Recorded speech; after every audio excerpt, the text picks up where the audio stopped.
Assalamualaikum warahmatullahi wabarakatuh.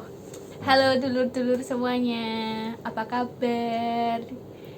Semoga sehat semuanya ya.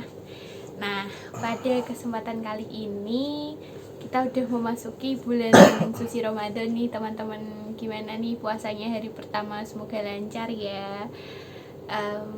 Langsung aja pada kesempatan kali ini, di konten ini kita mau bahas sesuatu yang baru nih di buku yang lain daripada yang kemarin-kemarin. Nah, ini yang akan dibahas apa Mas Lutfi judulnya? Baca. Judulnya Nabi tidak melakukan berarti haram. Nah, langsung aja biar nggak kelamaan, biar teman-teman juga langsung ini ya, langsung apa ya? Langsung ke pembahasannya aja ya teman-teman. Nah, yang pertama nih Mas Lutfi, aku mau nanya, apakah ketika Nabi tidak mengerjakan itu berarti haram? Silahkan dijawab. Baik, sedulur semua, gimana kabar kalian di hari puasa yang pertama ini? Pasti haus, lapar ya, karena Enggak, tadi kan udah sahur. sebelum-sebelumnya kan biasa sarapan, biasa makan nyemil. Sekarang enggak ya kan? Mudah-mudahan tetap kuat sampai hari terakhir, gitu ya, Lur ya. Amin. Baik, langsung ke pembahasan biar enggak Kelamaan. GPL ya, enggak pakai lama. GPL. Jadi pertanyaannya, ketika Nabi tidak mengerjakan atau melakukan, apakah itu berarti haram gitu kan? Apakah haram ketika Nabi tidak mengerjakan, tidak melakukan? Jawabannya panjang, gitu kan, panjang. Ya makanya mau dibahas Ya, gitu kan. Jadi emang masif sekali gitu kan, beredar di kalangan masyarakat baik terpelajar ataupun tidak, bahwa masalah ini terkait kaidah yang menyebutkan bahwa segala sesuatu yang Nabi tidak kerjakan itu adalah perkara yang haram. Ini yang masyhur, yang terkenal ya di masyarakat kita. Dikit-dikit Nabi tidak melakukan, itu nggak boleh atau haram itu kan. Itu kan sekarang banyak itu kan, banyak ustadz yang bilang gitu. Maka perlu ada pembahasan terkait ini gitu kan. Apakah memang demikian gitu kan? Apakah memang benar apa yang ditinggalkan Nabi atau Nabi tidak mengerjakan itu berarti haram dan terlarang untuk dilakukan? Untuk itu penting dijelaskan terlebih dahulu adalah hakikat meninggalkan itu sendiri gitu. Jadi dalam bahasa Arab, meninggalkan disebut dengan apa? At-tarku, yang secara bahasa memang mempunyai arti meninggalkan. Sedangkan at-tarku dalam pembahasan kita ini berarti meninggalkannya Nabi suatu pekerjaan tanpa ada keterangan bahwa beliau melarangnya, baik secara lisan atau juga dengan isyarat serta pernyataannya. Disebutkan tanpa keterangan itu dimaksudkan bahwa kalau memang ada keterangan Nabi melarangnya baik secara lisan atau pernyataan, maka itu tidak termasuk dalam kategori at-tarku atau meninggalkan. Akan tetapi itu adalah larangan yang secara eksplisit gitu kan, karena ada keterangan Nabi yang jelas-jelas melarangnya, seperti itu. Nah, pertanyaannya kemudian adalah, apakah semua yang tidak dilakukan Nabi itu berbuah haram dan terlarang untuk dikerjakan? Lebih sempit lagi adalah apakah at-tarku itu konsekuensinya adalah keharaman. Jadi apakah meninggalkannya Nabi itu berkonsekuensi kepada keharaman? Nyatanya, faktanya tidak ada ulama usul fikih yang menyatakan bahwa keharaman itu dihasilkan dari sebuah perkara yang ditinggalkan Nabi, atau juga dari perkara yang Nabi tidak pernah lakukan. Jadi ketika membahas apa konsekuensi hukum dari at-tarku atau meninggalkannya Nabi sebuah perkara, dalam kitabnya Husnut Tafahum Wadarki fi Mas'alatit Tarki, jadi halaman 11, Syekh Abdullah As-Siddiq Al-Gumari itu mengutip pernyataannya Imam Ibnu Hazm bahwa memang meninggalkannya Nabi bukan berarti itu dalil keharaman. Jadi inilah ada pernyataan dalam bahasa Arab, saya bacakan aja artinya ya, panjang sekali. Dari dalam kitab ini disebutkan sedangkan hadis Ali itu tidak menjadi dalil apa-apa kecuali hanya pemberitahuan bahwa ia tidak pernah melihat Nabi melakukan sholat 2 rakaat setelah asar atau ba'da asar. Ia benar dengan perkataannya, akan tetapi tidak ada dalil larangan sholat 2 rakaat ba'da asar, tidak juga dimakruhkan. Dan tidak puasanya Nabi sebulan penuh melainkan Ramadan bukan dalil makruhnya puasa sunnah sebulan penuh di bulan yang lain. Di dalam kitabnya Ibnu Hazm Al-Muhalla juz 2 halaman 36. Jadi dalam kutipan ini kita menyaksikan bahwa Imam Ibnu Hazm sama sekali tidak menjalani kaidah yang tidak Nabi kerjakan berarti haram. Itu tidak diamalkan oleh beliau. Karena memang at-tarku itu tidak membuahkan hasil hukum apa-apa.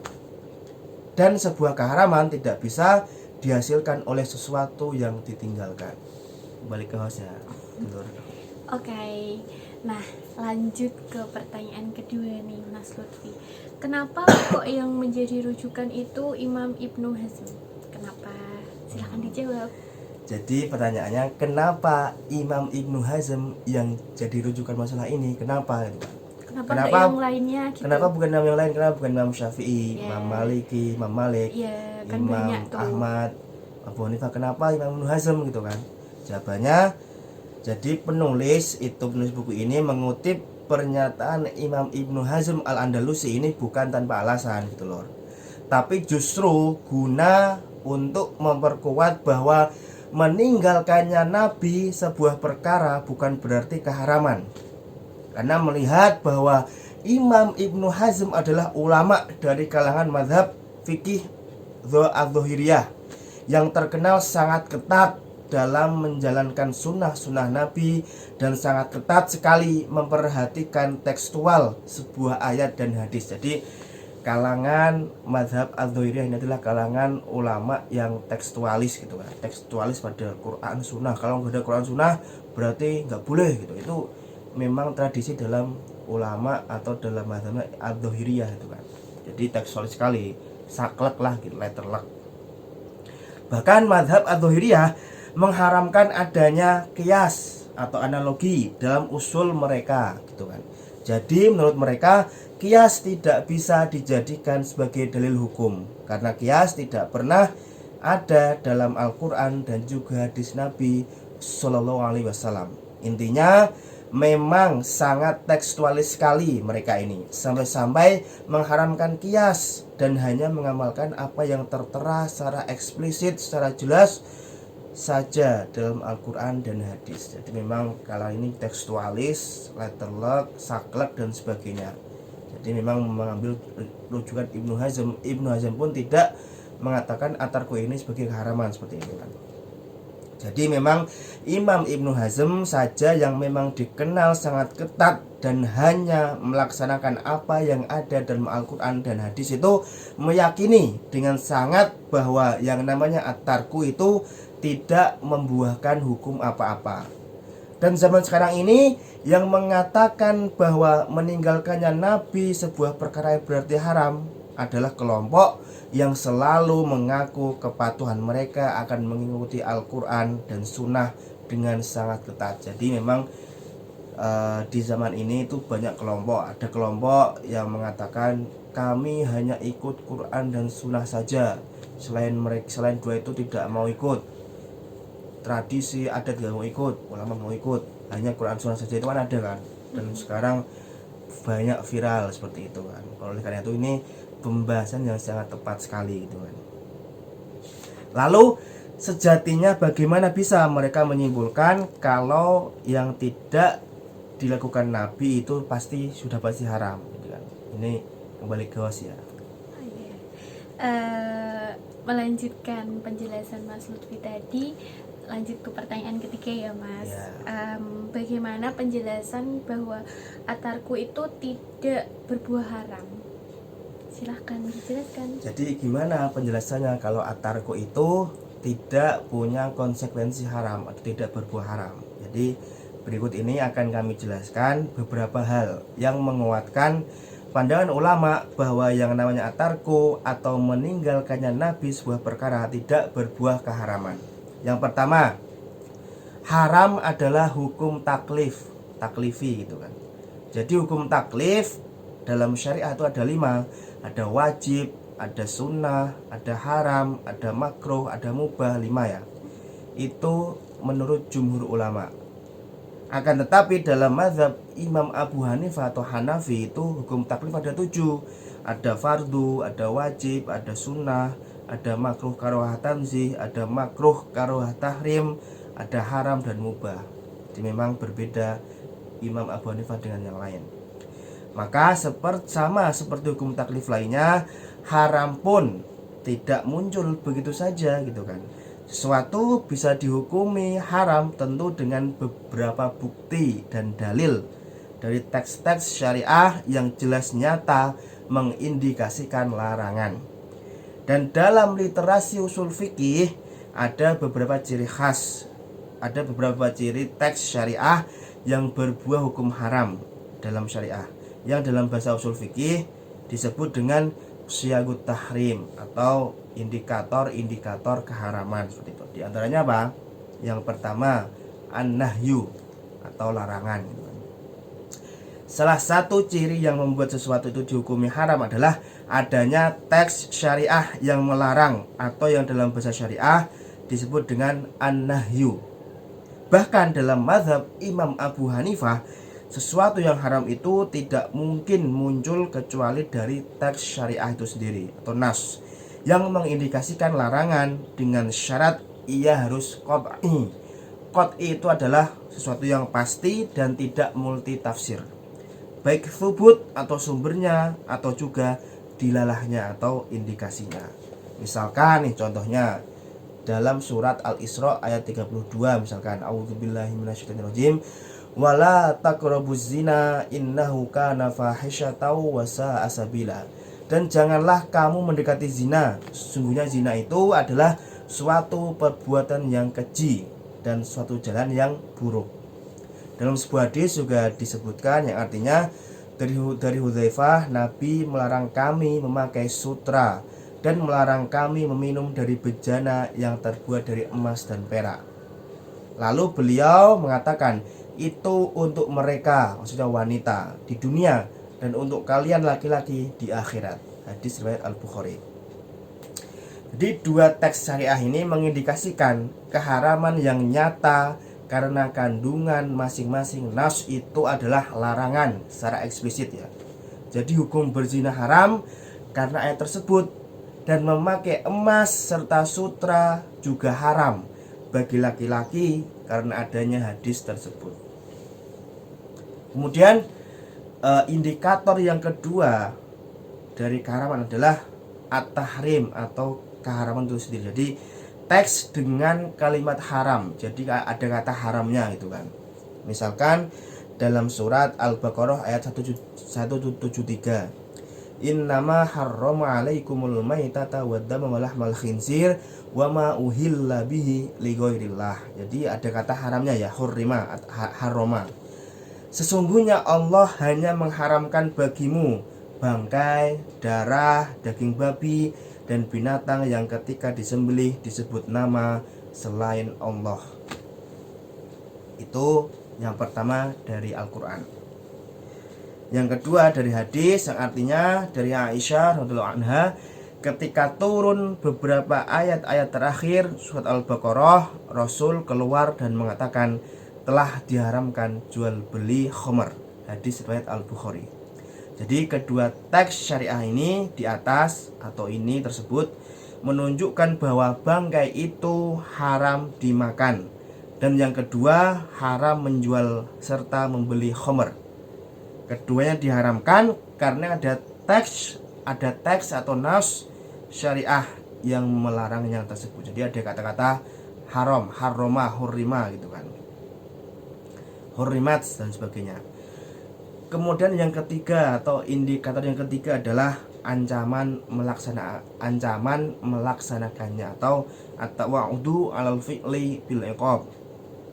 Kemudian yang juga membuat sesuatu itu haram dilakukan dalam syariah ini adalah sesuatu yang teks syariah mengancam kita untuk melakukannya, atau jika dilakukan ada dosa yang akan didapatkan. Misalkan dalam surat Al-Maidah ayat 38 gitu kan. Wasariqu wasariqatu faqta'u aydiyahuma. Jadi pencuri laki-laki dan pencuri perempuan, potonglah tangan-tangan mereka. Jadi dalam ayat ini Allah mengancam bahwa pencuri itu ganjarannya adalah potong tangan. Karena ada ancaman seperti itu, ini menjadikan pencurian itu sebagai sesuatu yang diharamkan. Sejatinya siag atau redaksi teks syariah yang menunjukkan sebuah keharaman bukan hanya 3 ini saja gitu kan, tetapi banyak juga yang lainnya. Kan tetapi 3 contoh ini sebagai contoh yang paling sering muncul gitu kan, di Al-Quran maupun hadis. Intinya bahwa kita tidak akan menemukan dalam literasi usul fikih atau usul para ulama salaf yang mengatakan sesuatu itu haram karena Nabi tidak mengerjakannya, atau haram karena Nabi meninggalkan itu. Jadi atarku itu bukan an-nahyu atau larangan, juga bukan at-tahrim atau pengharaman, dan juga bukan at-tawa'ud al fi'li, juga bukan ancaman melaksanakannya. Jadi atarku adalah atarku itu sendiri yang tidak menghasilkan hukum apa-apa. Jadi atarku itu tidak menghasilkan konsekuensi hukum apa-apa, netral gitu kan. Kemudian yang selanjutnya adalah yang kedua, yaitu yang diharamkan adalah yang dilarang gitu kan. Inilah yang secara eksplisit dari ayat Al-Hasyr, surat Al-Hasyr ayat 7. Wa ma atakumur rasulu fakhudhuhu wa ma nahakum anhu fantahu. Apa yang dikerjakan ambillah, dan apa yang dilarang maka tinggalkanlah. Dalam sebuah hadis juga disebutkan, apa yang aku larang maka tinggalkanlah, dan apa yang aku perintahkan kerjakanlah semampu kalian. Hadis riwayat Muslim. Jadi ayat dan hadis ini jelas itu kan, memerintahkan kita orang muslim untuk selalu mengikuti apa yang telah Nabi kerjakan dan meninggalkan apa yang beliau larang gitu kan. Begitu juga hadis setelahnya, perintah yang jelas sekali untuk umat Islam untuk mengikuti dan mengerjakan apa yang diperintahkan oleh Nabi dan meninggalkan sepenuhnya apa yang beliau larang. Namun perlu diperhatikan bahwa yang diperintah untuk kita meninggalkannya adalah apa-apa yang jelas dilarang, bukan apa-apa yang ditinggalkan gitu kan. Jelas melarang itu berbeda dengan meninggalkan gitu kan. Dan karena inilah para ulama usul tidak ada yang mengatakan sesuatu itu haram dan wajib ditinggalkan hanya karena Nabi meninggalkannya. Yang jelas haram dan wajib ditinggalkan serta dijauhi adalah yang Nabi larang, bukan yang beliau tinggalkan atau atarku. Kemudian yang ketiga adalah meninggalkan itu banyak motifnya ya dulur. Jadi ini yang paling terpenting dalam perumusan hukum syariah gitu kan. Para ulama usul tidak menjadikan sebuah hukum dari sesuatu yang mempunyai multi tafsir atau punya banyak kemungkinan, yang biasa disebut dalam bahasa Arab itu dengan ihtimal gitu kan. Berhukum haruslah disandarkan kepada sesuatu atau dalil yang pasti dan punya makna jelas, tidak bersayap, tidak multitafsir. Dan dalam hal ini yaitu meninggalkan atau atarku Nabi sebuah perkara itu banyak motifnya.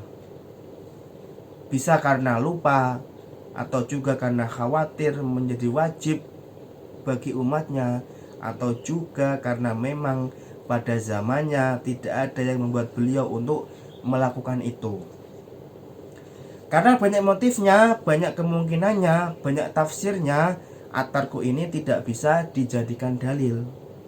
Oleh karena itu ulama usul telah menyepakati ini, sehingga mereka memunculkan sebuah kaidah dalam ilmu usul fikih yang berbunyi idza tatarraqa ilaihil ihtimal sakoto bihil istidlal gitu kan. Jadi kalau punya banyak kemungkinan atau multi tafsir, maka tidak bisa dijadikan dalil seperti itu. Dr. Muhammad Sulaiman Al-Ashqar dalam kitabnya dan juga disertasi yang berjudul Af'alur Rasul wa Dalalatuha 'alal Ahkam Syar'iyyah, yang kalau diterjemahkan dalam bahasa Indonesia itu diartikan pekerjaan Nabi dan indikasinya atas hukum syariah. Jadi beliau dalam disertasinya ini dan juga bukunya menjelaskan secara rinci terkait at-tarku atau meninggalkannya Nabi dalam satu bab khusus di jilid 2 dari halaman 45 sampai 70 gitu kan. Di dalamnya beliau menjelaskan beberapa motif Nabi, di antaranya misalkan yang pertama itu apa? Meninggalkan perkara sunnah khawatir menjadi wajib. Jadi inilah yang masyhur sekali di telinga kita bahwa Nabi meninggalkan sholat tarawih berjamaah bersama para sahabat. Kenapa? Dan hanya melakukan jamaah tarawih bersama mereka di 3 atau 4 malam saja. Jadi ketika beliau ditanya mengapa Nabi meninggalkannya, beliau menjawab dalam sebuah hadis gitu kan, aku khawatir itu menjadi wajib bagi kalian dan kalian tidak sanggup. Hadis riwayat muttafaq alaih. Yang pertama. Dan motif yang kedua yaitu meninggalkan perkara sunnah khawatir dianggap wajib.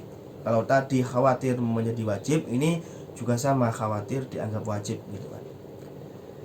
Jadi ini hampir sama dengan yang tadi yang pertama, tetapi Dr. Al-Ashqar mengatakannya berbeda.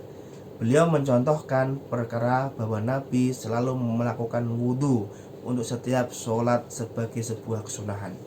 Kemudian pada peristiwa Fathu Makkah, beliau hanya melakukan 1 kali wudhu untuk sholat seharian penuh. Lalu Sayyidina Umar menanyakan hal itu kepada Nabi. Kemudian Nabi menjawab bahwa beliau melakukannya dengan sengaja. Imam Ibnu Hajar Al-Asqalani dalam kitabnya Fathul Bari jilid 1 halaman 316 mengutip serta menguatkan pendapat Imam Tohawi yang menafsirkan hadis tersebut bahwa melakukan wudhu di setiap kali sholat adalah perkara yang sunnah, dan Nabi meninggalkan kebiasaan itu pada hari Fathu Makkah agar umat tidak menganggap bahwa berwudhu di setiap kali sholat sebuah kewajiban, serta memberitahukan kepada umat bahwa ini sesuatu yang boleh. Dan kemudian yang ketiga yaitu motifnya meninggalkan ar-raml dalam tawaf, khawatir menyulitkan gitu kan. Jadi Imam Al-Bukhari dan Muslim dalam kitab Al-Hajj di masing-masing kitab mereka meriwayatkan hadis dari sahabat Ibnu Abbas bahwa Nabi meninggalkan ar-raml atau lari-lari kecil untuk tawaf di putaran keempat sampai seterusnya karena khawatir memberatkan umat. Dalam sebuah hadis disebutkan Ibnu Abbas berkata, tidak ada yang mencegah Nabi untuk memerintahkan mereka agar romel di semua putaran tawaf kecuali karena kasih sayangnya kepada umat. Hadis riwayat muttafaqun alaih. Kemudian motif yang keempat adalah meninggalkan sesuatu khawatir ada mafsadah yang muncul. Jadi Nabi pernah meninggalkan sesuatu karena khawatir kalau itu dikerjakan akan menimbulkan mafsadah atau keburukan atau juga stigma negatif dari sekitar. Misalkan contohnya, Nabi membiarkan dan tidak membunuh kaum munafik yang sudah jelas kerusakan dan keburukannya kepada umat. Karena khawatir kalau Nabi membunuh mereka, orang-orang kafir akan membuat opini negatif bahwa Nabi membunuh sahabatnya sendiri. Dengan kesan negatif itu akhirnya membuat yang lain enggan untuk memeluk Islam, seperti itu. Kemudian motif yang kelima yaitu meninggalkan sholat jenazah orang yang berhutang. Jadi dalam hadis sahih yang diriwayatkan oleh Imam Bukhari dan Muslim itu Nabi menolak untuk mensolati jenazah yang masih punya hutang dan belum dilunasi. Nabi menolak itu untuk sebagai hukuman bagi mereka yang masih punya tanggungan namun belum juga diselesaikan, agar umat yang lain tidak mengulangi hal yang sama seperti itu kan. Akan tetapi walaupun beliau menolak sholat untuk orang yang punya hutang, beliau tidak melarang umatnya untuk mensolati jenazah yang punya hutang itu. Dan para ulama pun sama sekali tidak ada yang mengharamkan sholat untuk jenazah yang punya hutang, dengan alasan Nabi menolak untuk mensolatinya. Jadi silakan, walaupun Nabi dulu tidak mensolati jenazah orang yang punya hutang, tetapi Nabi pun tidak melarang untuk mensolati jenazah yang punya hutang. Artinya silahkan, mau solati boleh gitu kan. Kemudian motif yang terakhir adalah meninggalkan karena tidak biasa gitu kan. Yang keenam ya, terakhir. Jadi dalam kitab Sahih Bukhari ada dan juga Sahih Muslim, sahabat Abu Hurairah pernah meriwayatkan bahwa Nabi pernah ditawari daging panggang. Ketika ingin mengambilnya, salah seorang sahabat mengatakan bahwa itu daging dhab. Dhab itu sejenis kadal gitu kan. Mendengar itu Nabi tidak jadi mengambilnya. Ketika ditanya apakah itu haram, Nabi tidak mengatakan demikian.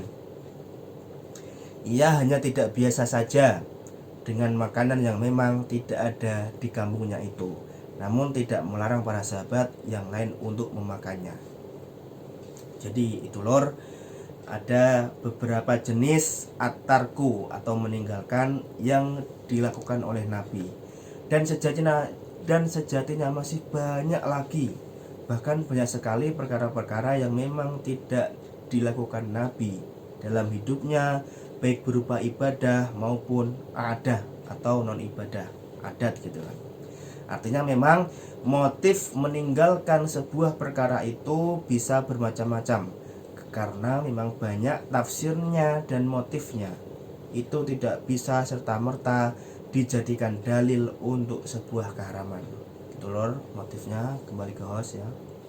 Oke, lanjut ke pertanyaan keempat. Dan makasih Mas Lutfi buat penjelasannya. Nah, Panjang banget ya. iya panjang banget, tapi kan karena penjelasan ini kita jadi tahu kan gitu loh. Selanjutnya aku mau nanya nih, gimana konsekuensinya kalau semua yang ditinggalkan itu haram? Boleh dijelaskan? Silahkan.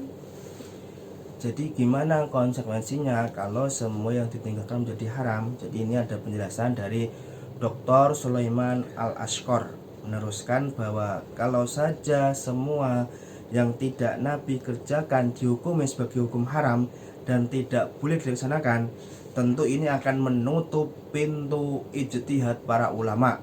Tidak ada juga kemudian maslahah mursalah, tidak ada juga qiyas yang banyak dijadikan dalil oleh ulama untuk menghukum perkara-perkara yang memang tidak dilakukan oleh Nabi Muhammad SAW. Dan menjadi haram juga mengamalkan keumuman ayat atau untuk setiap perkaranya, karena alasan Nabi tidak melakukan itu. Padahal ulama sejagat ini sepakat bahwa ayat dan hadis yang sifatnya umum tetap wajib diamalkan, kecuali pada perkara yang sudah ditakhsis atau dikhususkan. Beliau menambahkan, itu juga berarti kita tidak diwajibkan zakat. Beliau menambahkan, itu juga berarti kita tidak diwajibkan zakat pertanian, kecuali apa yang memang sudah Nabi keluarkan zakatnya saja, yaitu kurma, gandum, jelai, dan kismis. Jadi dalam sebuah hadis disebutkan yang artinya, sesungguhnya Rasulullah menetapkan zakat pada gandum, jelai, kurma, dan kismis. Hadis riwayat Ibnu Majah. Jadi memang kalau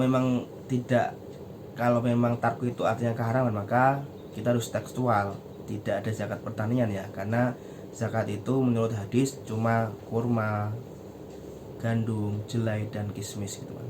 Jadi karena memang hanya 4 jenis tanaman ini saja yang nyata bahwa Nabi keluarkan zakatnya, selain jenis yang 4 itu tidak ada zakatnya. Apakah demikian? Gitu kan. Nyatanya ulama 4 mazhab tidak mengatakan demikian. mereka memasukkan segala jenis tanaman lain yang wajib dizakati, tidak terbatas pada 4 jenis itu. Apakah berani kita mengatakan bahwa para ulama mazhab itu melakukan sebuah keharaman, melakukan sebuah bid'ah dalam agama karena menambah-nambah kewajiban zakat yang sejatinya Nabi tidak mewajibkan itu? Begitukah? Ternyata tidak demikian, teman. Tidak demikian ya lor. Jadi tidak sesimpel itu gitu loh. Kembali ke host. Nah, terakhir nih Mas Lutfi, atas penjelasannya yang tadi panjang banget gitu ya. Gimana sih sebenarnya kita menyikapinya itu terhadap atarku tadi? Apakah kita harus gimana gitu? Silahkan dijelaskan.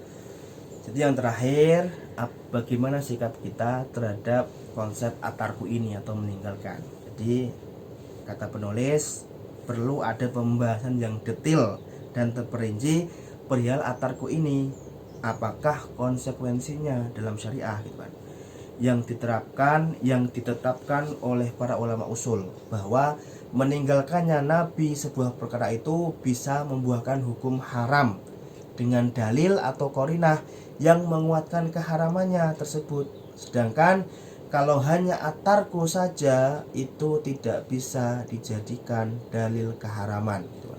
Jadi kalau mau menghukumi ini haram itu harus ada dalilnya, ada qarinahnya, ada indikasinya bahwa ini haram. Misalkan tadi ada kata haramnya, haroma, hurimat, atau ada kata larangan anahyu dan sebagainya gitu. Kalau cuman atarku saja atau cuman ditinggalkannya Nabi itu tidak bisa menjadi dalil keharaman gitu ya. Dalam hal ini ulama sepakat bahwa atarku itu sama seperti sukut atau diamnya Nabi, dan diamnya Nabi tidak membuahkan hasil hukum apa-apa kecuali dikuatkan dengan dalil atau qarinah lain, indikasi lain yang memang benar-benar mendukung. Untuk itu baiknya tidak asal menuduh orang lain berbuat haram hanya karena kita tidak tahu bahwa Nabi tidak melakukannya. Periksa dulu betul-betul dan jangan gegabah melempar status negatif kepada saudara muslim lainnya yang sama sekali tidak berguna apa-apa kecuali hanya menimbulkan permusuhan dan pertikaian belaka. Jadi jangan asal nuduh ini perbuatan haram, ini bid'ah misalkan itu kan. Itu jangan gegabah untuk menuduh itu, karena Anda atau kalian atau kita tidak mempunyai dalil yang kuat, tidak mempunyai qarinah atau indikasi yang kuat tentang perbuatan itu apakah haram atau tidak. Jangan hanya semata-mata ini pekerjaan atau ini perbuatan yang tidak dilakukan Nabi maka nggak boleh dilakukan. Itu jangan hanya simpel itu terlalu menyederhanakan persoalan, padahal persoalannya tidak sesimpel itu gitu kan. Gitu ya lor. Kembali ke host, ini udah capek saya. Capek guys, puasa ngomong terus ya, haus pasti ya. Tapi nggak boleh minum. Iya, boleh minum susu. Nanti pas buka puasa. Aneh-aneh kan.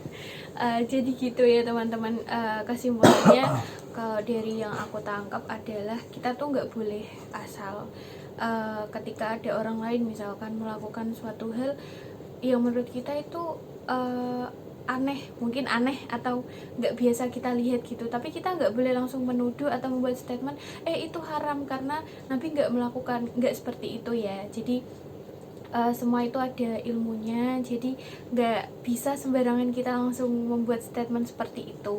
Jadi kita harus mempelajarinya lebih lanjut biar tahu apakah itu emang beneran nggak boleh haram atau itu emang boleh dilakukan tapi emang Nabi itu nggak melakukannya gitu ya teman-teman. Sekian dulu konten kita pada siang hari ini siang sih, jam 11:30. Tangkap kesimpulannya. Nah, sekian dulu. Makasih ya teman-teman udah nonton, yang udah nonton, makasih banget. Jangan lupa like, comment, subscribe, dan share ke teman-teman kalian semuanya.